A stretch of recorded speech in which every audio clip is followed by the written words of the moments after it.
अब हम दोस्त नाइट्रेशन ऑफ फिनॉल का केस 2 पढ़ेंगे। यहाँ पर देखिए दोस्त, आज हम लोग फिनॉल का रिएक्शन नाइट्रिक एसिड के साथ करवाने जा रहे हैं, तो उसको हम लोग नाइट्रेशन ऑफ फिनॉल कहेंगे। यहाँ पर देखिए दोस्त, नाइट्रेशन ऑफ फिनॉल में सबस्ट्रेट के रूप में हम लोग फिनॉल को लेंगे। तो ये हो गया आपका बेंजीन का रिंग, तो यहाँ पर बना दिए बेंजीन का रिंग और बेंजीन के रिंग पर लगा दिए हाइड्रोक्सी ग्रुप। तो इस कंपाउंड का नाम हो गया आपका फिनॉल। यहाँ पर लिख दिए हम लोग दोस्त फिनॉल, और रिएजेंट के रूप में नाइट्रिक एसिड लिए। रिएजेंट है हमारा नाइट्रिक एसिड, लेकिन वो हमारा डाइल्यूट फॉर्म वाला नाइट्रिक एसिड है। और यहाँ पर कैटलिस्ट के रूप में कंसंट्रेटेड सल्फ्यूरिक एसिड लेंगे। यहाँ पर कैटलिस्ट हो गया हमारा कंसंट्रेटेड सल्फ्यूरिक एसिड। अब यहाँ पर देखिए दोस्तों, ये हो गया आपका कंसंट्रेटेड सल्फ्यूरिक एसिड। तो नाइट्रिक एसिड को तोड़ेंगे तो दो कंपोनेंट में टूटेगा। पहला कंपोनेंट है आपका नाइट्रो ग्रुप। नाइट्रिक एसिड को तोड़े तो दो कंपोनेंट हो गया। पहला कंपोनेंट का नाम है आपका नाइट्रो ग्रुप, और nitro group single bond OH group. ये आपका नाइट्रिक एसिड का स्ट्रक्चरल फॉर्मूला हो गया। तो आखिर सर ये डाइल्यूट नाइट्रिक एसिड क्या होता है? तो देखिए दोस्तों, एक हाथ में नाइट्रिक एसिड है और दूसरा हाथ में पानी है। तो जब नाइट्रिक एसिड का मात्रा कम हो और पानी का मात्रा ज्यादा हो तो उसी को डाइल्यूट नाइट्रिक एसिड कहते हैं। और ये कंसंट्रेटेड सल्फ्यूरिक एसिड क्या है?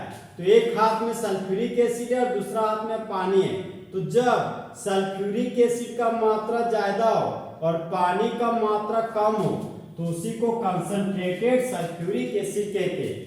तो कंसंट्रेटेड सल्फ्यूरिक एसिड का काम है दोस्त वाटर मॉलिक्यूल को बाहर निकालना। ये हमारा फिनॉल है, यहाँ पर हम दोस्त फिनॉल लिख दिए। ये हो गया हमारा बेंजीन का रिंग, और बेंजीन के रिंग पर हाइड्रोक्सी ग्रुप लगा हुआ है, लगा दिए हाइड्रोक्सी ग्रुप। तो ये बन गया हमारा फिनॉल।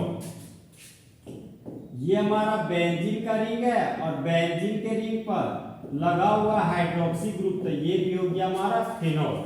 यहाँ पर देखिए दोस्त, फिनॉल के ऑर्थो पोजीशन पर नाइट्रो ग्रुप अटैक करेगा। तो ऑर्थो पोजीशन से सबसे पहले हाइड्रोजन को हटाना पड़ेगा। तो यहाँ पर ऑर्थो पोजीशन से एक हाइड्रोजन को हटाएं तो एक खाली बॉन्ड जनरेट हुआ। तो वह हाइड्रोजन इस OH ग्रुप के साथ जुड़कर वाटर का मॉलिक्यूल बना देगा। तो फिनॉल के ऑर्थो पोजीशन पर आपका नाइट्रो ग्रुप जुड़ जाएगा। अब यहां पर देखिए दोस्तों, अब फिर ये नाइट्रो ग्रुप आपका पैरा पोजीशन पर जाकर जुड़ेगा, क्योंकि पैरा पोजीशन पर आपका इलेक्ट्रॉन का डेंसिटी ज्यादा है प्लस एम इफेक्ट की वजह से। तो ये नाइट्रो ग्रुप आपका पैरा पोजीशन पे अटैक कर रहा है। तो पैरा पोजीशन पर रहने वाला हाइड्रोजन एटम को हटा दिए तो एक खाली बॉन्ड जनरेट हुआ, और इस खाली बॉन्ड में हम लोग नाइट्रो ग्रुप को लगा देंगे। तो यहाँ पर लगा दिए हम नाइट्रो ग्रुप को। अब देखिए दोस्त, ये हमारा फिनॉल है। तो फिनॉल का फर्स्ट कार्बन और ये हो गया सेकेंड कार्बन। फिनॉल का फर्स्ट कार्बन और ये हो गया फोर्थ कार्बन। तो बेंजीन के रिंग के ऑर्थो पोजीशन पर हाइड्रोक्सी ग्रुप और नाइट्रो ग्रुप लगा हुआ है। तो इस कंपाउंड का नाम हो गया आपका ऑर्थो नाइट्रोफिनॉल। तो यहाँ पर लिख दिया ऑर्थो नाइट्रोफिनॉल।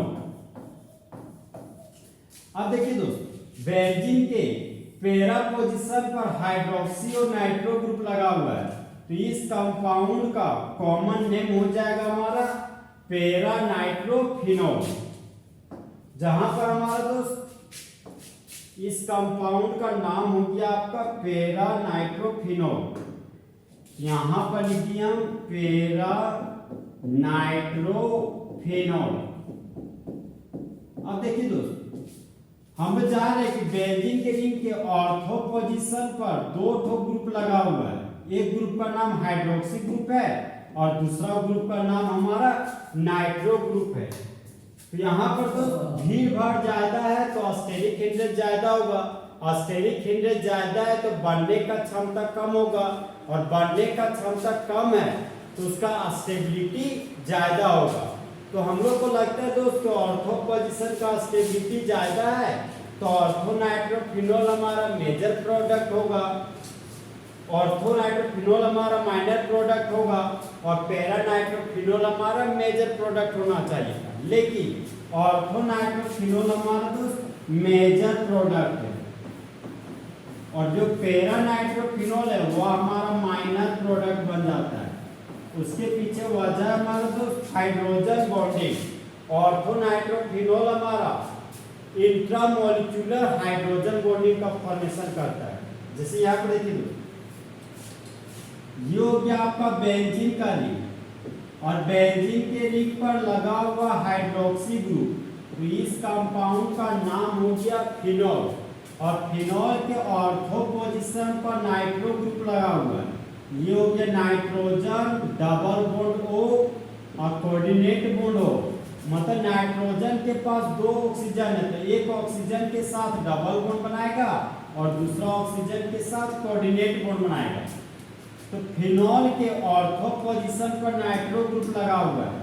तो हम लोग जानते हैं दोस्त हाइड्रोजन बॉन्ड बनने के लिए हाइड्रोजन के आगे भी हाईली इलेक्ट्रोनेगेटिव एलिमेंट होना चाहिए और हाइड्रोजन के पीछे भी हाईली इलेक्ट्रोनेगेटिव एलिमेंट होना चाहिए। यहाँ पर दोस्त हाइड्रोजन और ऑक्सीजन के बीच हाइड्रोजन बॉन्ड बन जाएगा।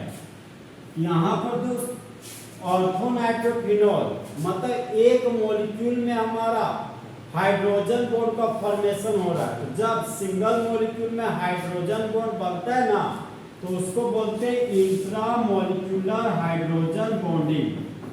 Intra molecular hydrogen bonding.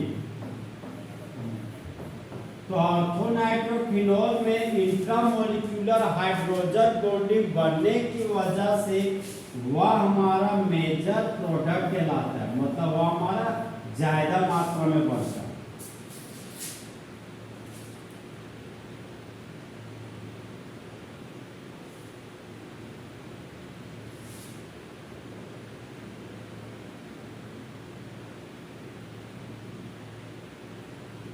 अब देखिए दोस्तों इस केमिकल रिएक्शन को आखिर पढ़ेंगे कैसे।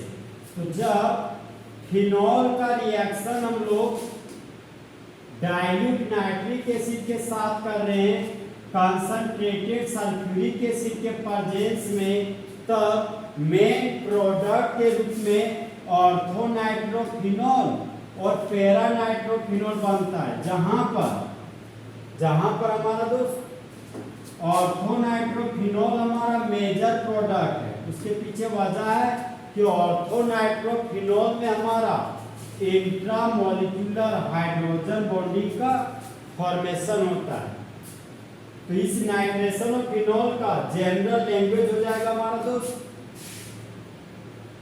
जनरल लैंग्वेज हो जाएगा आपका when phenol is reacted with dilute nitric acid in the presence of concentrated sulfuric acid, then orthonitrophenol and paranitrophenol is formed, in which orthonitrophenol is the major product due to presence of intramolecular hydrogen bonding। तो इस तरह हमारा दोस्त case number 2 nitration of phenol आपका full HD में खत्म हुआ।